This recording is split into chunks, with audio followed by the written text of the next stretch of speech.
Olá! Neste 17º domingo do Tempo Comum, nós vamos meditar sobre o Evangelho de São João, capítulo 6, do versículo 1 ao 15. Esse é o capítulo mais longo desse Evangelho e essa narração da multiplicação dos pães está inserida dentro do contexto do discurso do pão da vida. E vamos assim perceber como, na verdade, a multiplicação dos pães tem uma forte relação com a última ceia. Vamos ver como esse pão que nosso Senhor distribui aos discípulos é, na verdade, uma representação da Eucaristia. São João conecta esse alimento corporal com o alimento espiritual. Começamos vendo como há vários símbolos que nos remetem à vida espiritual e ao combate espiritual.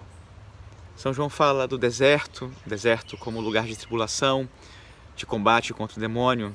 Ao mesmo tempo, o deserto que é um lugar de encontro com Deus. Fala do mar, o mar da Galileia. Para São João, o mar também tem o significado do poder temporal do mundo. O monte é o lugar de encontro com Deus. Esse lugar elevado tem esse sentido também dessa realidade espiritual. E, inclusive, a relva, o pasto sobre o qual vão se sentar aquelas pessoas na presença do seu pastor, Jesus Cristo. Esses sinais dão testemunhos de Jesus, o Filho de Deus. E vemos aqui como São João vai dizer, ele se compadeceu. Diz, como ovelhas que não têm pastor. O coração de Cristo é compassivo, sofre com os que sofrem. E também São João faz referência à festa da Páscoa, reforçando ainda mais o vínculo com a Eucaristia. A ceia pascal é uma refeição, e aqui São João fala do pão da vida, ou do pão que vai ser repartido entre os discípulos. Esse pão, no fundo, é a Eucaristia.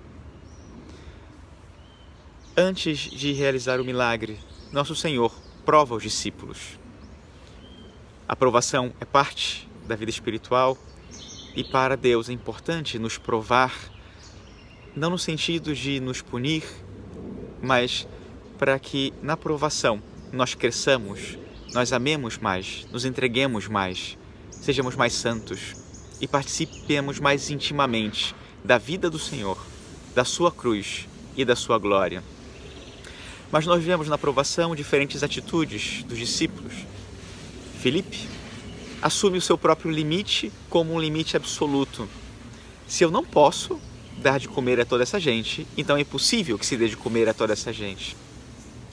E vemos André, que embora não vendo saída, indica timidamente a Nosso Senhor por onde ele pode começar a resolver o problema.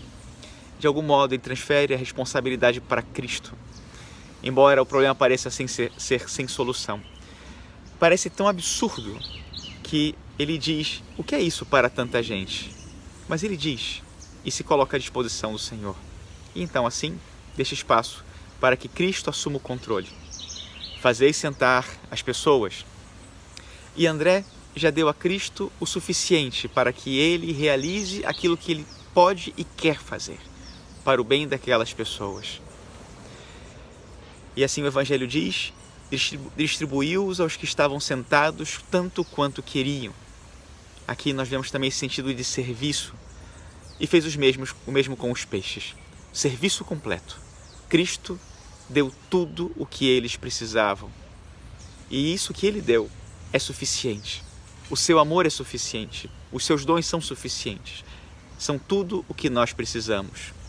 Todo o necessário para a vida e para a salvação nós encontramos em nosso Senhor Jesus Cristo.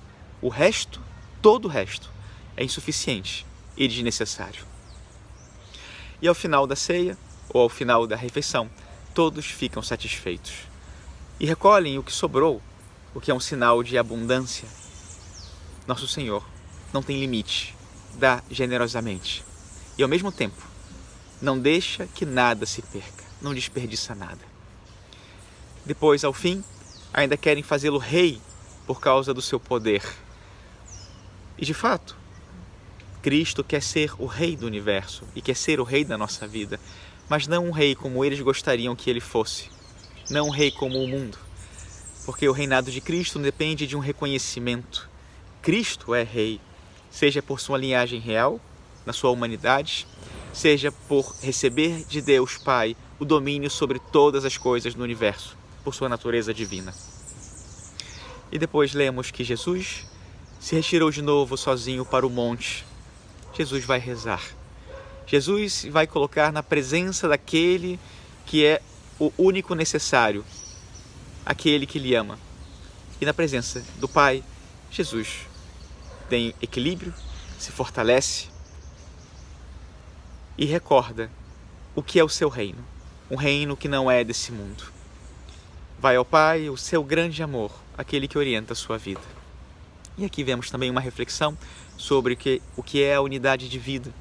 A Eucaristia é o alimento de salvação e ao mesmo tempo o alimento para o corpo. É a expressão do amor de Deus, o meio mais perfeito para que nós demos glória a Deus. E ao mesmo tempo é fruto do trabalho humano, é fruto de uma colaboração do homem com Deus.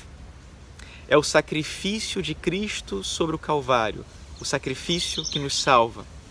E ao mesmo tempo é um sinal de serviço, é um sinal da caridade de Deus e uma caridade entre os irmãos. Como alimento, ao mesmo tempo serve o corpo e serve a alma. E é porque Cristo não separa a vida da religião, a fé fervorosa da prática da caridade. A Eucaristia é sinal da abundância do amor de Deus por nós.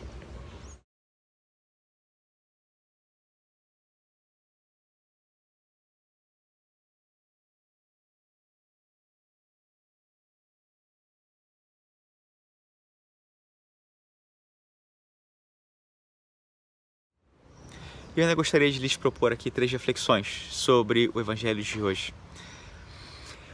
Uma é: o que é a vida eucarística e como devemos vivê-la no dia a dia? Vida eucarística é a relação de fé e amor que nós temos com Jesus Cristo na Eucaristia. E se manifesta, os meios principais são a adoração eucarística, as visitas eucarísticas e, é claro, a Santa Missa. A Eucaristia não é um símbolo somente, é a presença real de Cristo. O Senhor está realmente presente nas espécies do pão e do vinho e, através do seu sacrifício, do altar, perpetua na história e atualiza em cada celebração seu único sacrifício redentor sobre a cruz. E se é verdade que Jesus Cristo se faz presente sobre o altar por mim e para a minha salvação, também é verdade que é um dever de justiça que eu me faça presente tantas vezes eu puder, para que Ele supra a minha necessidade dEle, do amor dEle, da sua graça, e ao mesmo tempo eu possa corresponder da melhor maneira possível ao seu amor por mim. A segunda reflexão é: eu vejo a Eucaristia como uma prova do amor de Cristo por mim? Este é meu corpo, este é meu sangue. Como essa não seria uma prova contundente do amor de Cristo que entrega a sua vida pela nossa salvação? Me ajuda muitas vezes, durante a missa, olhar para o pão, olhar para o cálice e imaginar Nosso Senhor crucificado sobre o Calvário, por amor a mim. E essa reflexão, essa imagem, essa fé, nos falam do amor de Cristo, nos falam de que tudo isso Ele fez por mim e para a minha salvação. Ele me ama de verdade. E a terceira reflexão, deixo aqui para vocês.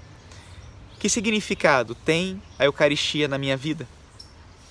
A minha vida reflete a fé que eu tenho na Eucaristia? Que o Senhor os ilumine. Bom domingo.